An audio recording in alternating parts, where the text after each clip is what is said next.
Welcome to this video.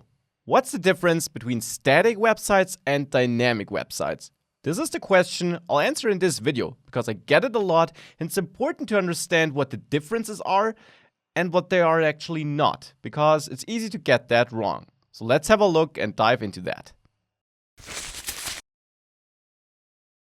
And for that, I prepared a super simple project, a static and a dynamic folder. Let's have a look at the static page first. This is a static web page.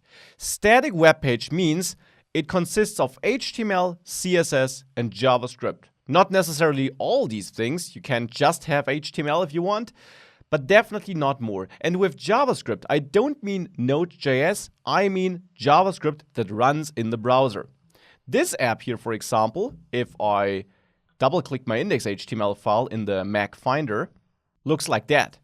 It has a button. If I click it, I see this text, because in my code, this is the markup. I got this button here, and I got this text, which is initially not visible. I got some CSS code styling everything, and the JavaScript code turns that paragraph to be visible by listening to a click on the button, and then just changing the style of the paragraph to display block.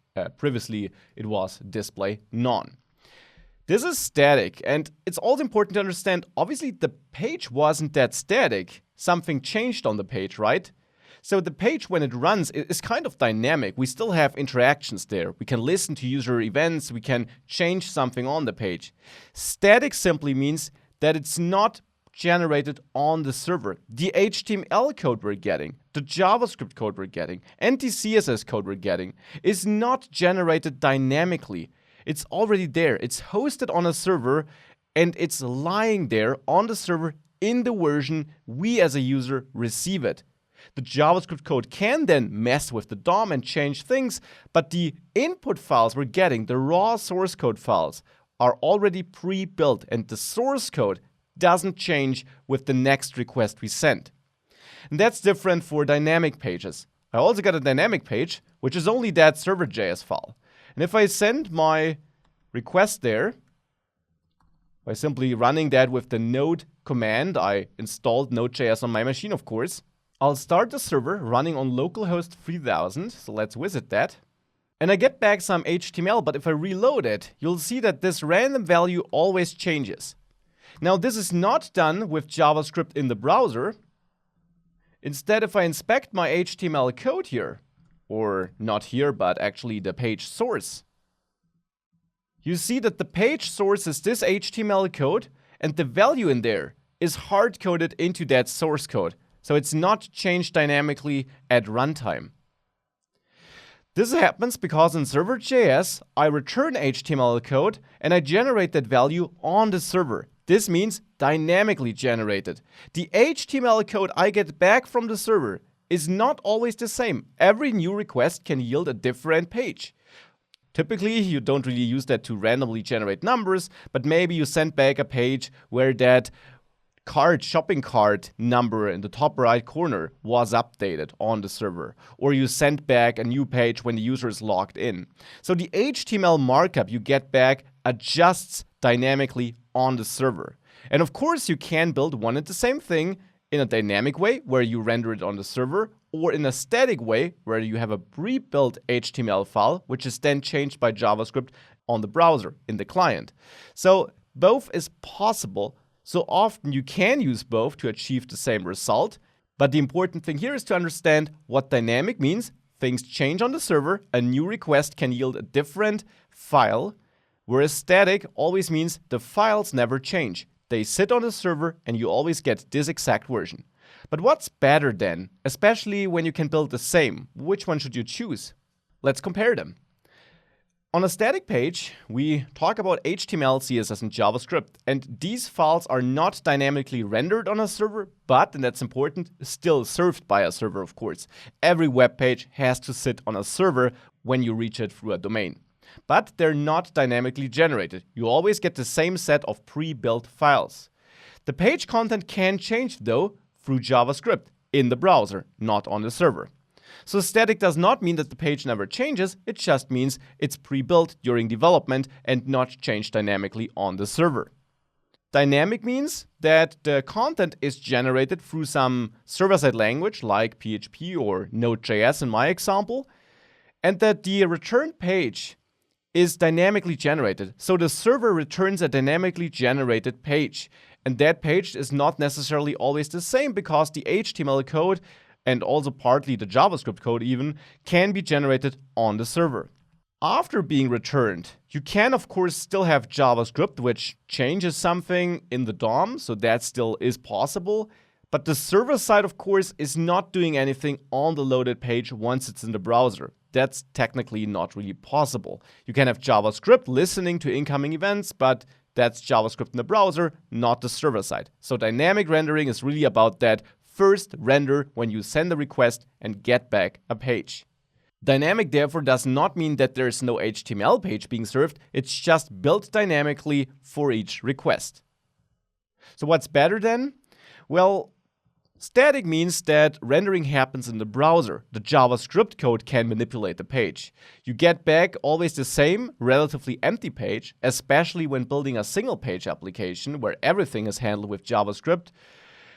But of course, that higher reactivity which you get by using JavaScript, typically all the updates are faster. Users see changes on the page faster because they don't have that extra round trip of sending a request, waiting for the response, seeing that refresh icon of the browser spin and seeing a white page. Instead, you can show a more beautiful spinner when you're waiting for data.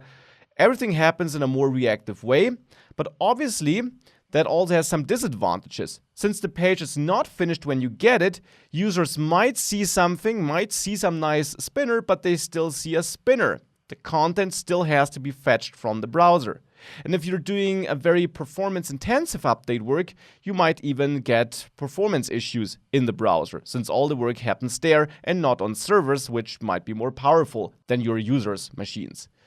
Additionally, for search engine optimization, the search engine doesn't necessarily see the data which is loaded after half a second. It only sees the empty page which, well, gets returned initially. So that can be something you need to consider, though of course not every app needs search engine optimization. If you're building a business app which is hidden behind a login anyways, doesn't matter. Dynamic pages render on the server, therefore the finished page gets returned, which is great for search engine optimization, which also means users don't have to wait for the data after they see your page. They have to wait for your page though, so it's basically a trade-off. Security can be more complex in static pages because JavaScript code in the browser can be hacked, can be read, is not safe, so you have more creative solutions for security. They exist. You can write secure static apps. There are tons of single-page applications out there which are secure, but it tends to be a bit more complex in my opinion. It's easier on the server side also because we built apps like this for ages, and therefore we have way more solutions and best practices and packages that help us there.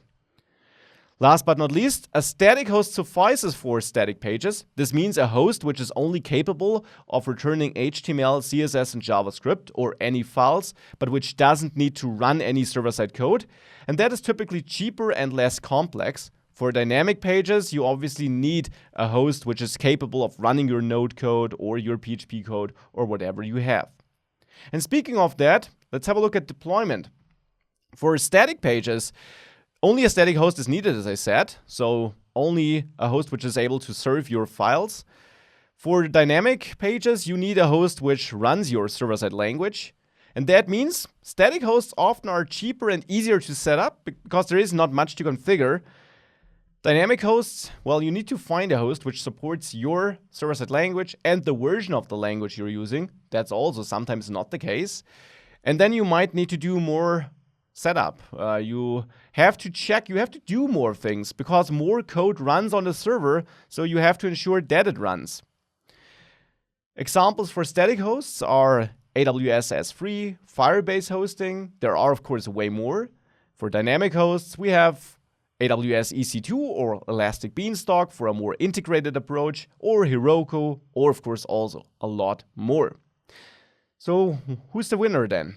There is no winner. It really depends on which kind of app you're building. What about search engine optimization? Are you willing to put in that extra work regarding security? How important is that complex server setup thing for hosting dynamic pages?